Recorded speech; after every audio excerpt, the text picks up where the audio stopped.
Hi 12th standard students, நான் Mirudhula from 100 Learning. கெமிஸ்ட்ரியில book back படிக்கவே டைம் பத்த மாட்டேது. ஆனா நமக்கு கண்டிப்பா அந்த கொஸ்டின் பேப்பர்ல நிறைய புக் இன்சைட் கொஸ்டின்ஸ் கேட்பாங்க.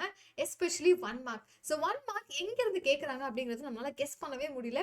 நீங்களும் இது வரல கான்சிக்யூட்டிவா கொடுத்த ரிவிஷன் எக்ஸாம்ஸா இருக்கட்டும், ஆர் வந்துட்டு நம்மளோட ஹாஃப் இயர்லி டெஸ்ட் இல்ல அதுக்கு முன்னாடி கொடுத்த எந்த டெஸ்டா இருந்தாலும் சரி, கண்டிப்பா ஒரு 10 1 மார்க் மட்டும் தான் நமக்கு புக் பேக்ல இருந்து கேட்பாங்க. மிச்சம் 5 கொஸ்டின் எங்க இருந்து வேணா கேட்கலாம், புக் இன்ல.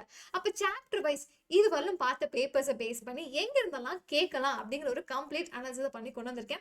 ஸோ அதை நீங்க மிஸ் பண்ணாம பார்த்துட்டு போயிடுங்க. டெஃபினெட்லி இதை பார்த்தாலே நிறைய மார்க்ஸ் ஸ்கோர் பண்ணலாம். சே ஃபார் எக்ஸாம்பிள், ஓகேவா, இந்த புக் இன்ல நம்ம படிக்க வேண்டிய இந்த 1 மார்க் கொஸ்டின்ஸ்க்கு சாப்டர் வைஸ் நீங்க எப்படி எல்லாம் ப்ரிப்பேர் பண்ணணும். சே ஃபார் எக்ஸாம்பிள் மெட்டலர்ஜி படிக்கிறீங்க அப்படின்னா அந்த புக் இன்ல எங்கெல்லாம் கொஸ்டின்ஸ் கேட்கலாம். ஸோ கான்சன்ட்ரேஷன் ஆஃப் ஓர்ஸ் வந்து கேட்கறாங்க அப்படின்னா ஸோ ஒரு பிரின்சிபல்ஸா இருக்கலாம், இல்லை ப்ராசஸா இருக்கலாம், இல்லை வந்துட்டு டைப்ஸ் ஆஃப் ஓர்ஸ் வந்து கொஸ்டின் கேட்கலாம். ஸோ இப்போ அதுக்கு நீங்க எப்படி எல்லாம் வந்துட்டு படிக்கணும். ஸோ நான் மறைக்கிறேன் இல்லையா, இந்த பிடிஎஃப் நான் அப்படியே உங்களுக்கு ஷேர் பண்ணிடுறேன். So check this PDF in the comments. Okay, அப்போ ஃபிசிக்ஸுக்கு என்ன மேம் பண்ணுறது. ஸோ ஃபிசிக்ஸ்க்கு ஆல்ரெடி இதே மாதிரி ஒரு கிரியேட்டிவ் 1 மார்க் பிடிஎஃப் உங்களுக்கு கொடுத்தாச்சு. ஸோ அதோட ஃபார்முலா ஷீட்டும் கொடுத்தாச்சு.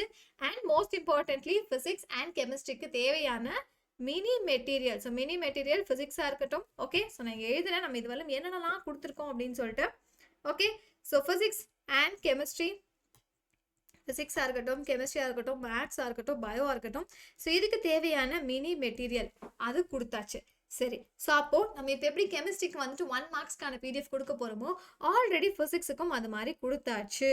ஓகே, ஸோ அதையும் செக் பண்ணி பாருங்க. ஸோ புக் எண்ணில் இருக்கக்கூடிய 1 மார்க்ஸ், அதாவது கிரியேட்டிவ் 1 மார்க்ஸ்க்கு அண்ட் ஆல்சோ ஃபார்முலா ஷீட்டும் கொடுத்தாச்சு. ஸோ இதுக்கு தேவையான ஃபார்முலா ஷீட் அண்ட் அதே மாதிரி மேக்ஸுக்கு தேவையான ஃபார்முலா ஷீட். ஸோ இது எல்லாமே கொடுத்தாச்சு. ஸோ நீங்கள் பண்ண வேண்டியது என்ன, இது எல்லாமே நம்ம கிட்ட இருக்கா அதை முதல்ல செக் பண்ணுங்க. இதில் ஏதாச்சும் நம்ம வீடியோஸை மிஸ் பண்ணிட்டோமா, அண்ட் நெக்ஸ்ட் ஒரு 15 டேஸில் நான் எப்படி மேம் ப்ரொடக்டிவாக படிக்கிறது, அப்படி படித்தாதான் எப்படியாச்சும் வந்து நம்மளும் ஒரு 550 மார்க்குக்கு மேலே கண்டிப்பாக இந்த 15 நாளில் ப்ரொடக்டிவிட்டியை கொடுத்து வாங்க முடியும். அப்படி தானே. ஸோ இந்த பிடிஎஃப் டெஃபினட்டாக ஹெல்ப் பண்ண போகுது. ஸோ மினி மெட்டீரியல் இருக்கக்கூடியதில் எழுதுனா எவ்வளோ மார்க் வரும், அண்ட் ஆல்சோ இதெல்லாம் படித்தா மட்டும் போதுமா அப்படின்னு கேட்டிங்கன்னா தாராளமாக போதும். ஸோ மினி மெட்டீரியல் ஆன்சர்ஸ் எல்லாமே கீ பாயிண்ட்ஸா தான் இருக்க போகுது. பப்ளிக் எக்ஸாம்னுடைய ஆன்சர் கீ செக் பண்ணி பாருங்க. கம்பேரிட்டிவ்லி எல்லா ஆன்சர்ஸும் அந்த கீ பாயிண்ட்ஸா தான் இருக்க போகுது. ஸோ அதை மட்டும் ஆச்சு இனி நம்ம கொஞ்சம் கொஞ்சமா படிக்க ஆரம்பிச்சலாம். ஸோ அதுக்கான ஒரு ஸ்டடி பிளானும் கொடுத்தாச்சு. ஸோ நீங்க வீட்ல இருந்து படிச்சாலும் சரி, இல்லை ஸ்கூலுக்கு போய் உங்களோட ஸ்டடி டைம்ல படிக்கிறீங்க அப்படின்னாலும் சரி, இந்த பிளானை கரெக்டா ஃபாலோ பண்ணுங்க. Physics, chemistry, maths and biology எவ்வளோ டைம் நம்ம படிக்கணும் அண்ட் என்னெல்லாம் இந்த பீரியட் ஆஃப் டைம்ல நம்ம கவர் பண்ணி வைக்கணும். எக்ஸாமுக்கு முன்னாடி நமக்கு கொஞ்சம் ஹாலிடேஸ் எல்லாம் கிடைக்கும். ஸோ அப்போ நம்ம ரிவிஷன் பண்றதுக்கு டைம் கரெக்டா இருக்கும். படிக்க வேண்டிய விஷயங்களை நம்ம இப்பயே படிச்சுக்கலாம். ஓகேவா. ஸோ அப்போ இங்க பாருங்க, சாப்டர் வைஸ் நீங்கள் எப்படி எல்லாம் ஃபோக்கஸ் பண்ணணும். ஸோ பி பிளாக்ல வந்துட்டு எங்க இருந்தெல்லாம் வந்துட்டு உங்களுக்கு புக்கின் சைடில் 1 மார்க்ஸ் கேட்கலாம்.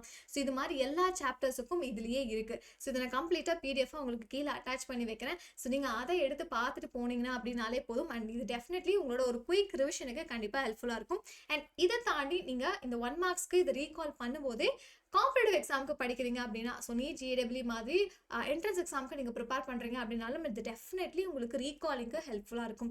1 மந்த்ல இல்லை 10 டேஸில் நீங்கள் நிறைய விஷயங்களை இந்த மாதிரி பிடிஎஃப்லேருந்தே படிக்க முடியும். ஸோ ஃபார்முலா ஷீட்ஸாக இருக்கட்டும், இது மாதிரி விஷயங்களை மிஸ் பண்ணிடாதீங்க. பப்ளிக் எக்ஸாம் முடிஞ்சாலும் சரி, இது டெஃபினெட்லி உங்களுக்கு ஹெல்ப்ஃபுல்லாக தான் இருக்க போகுது.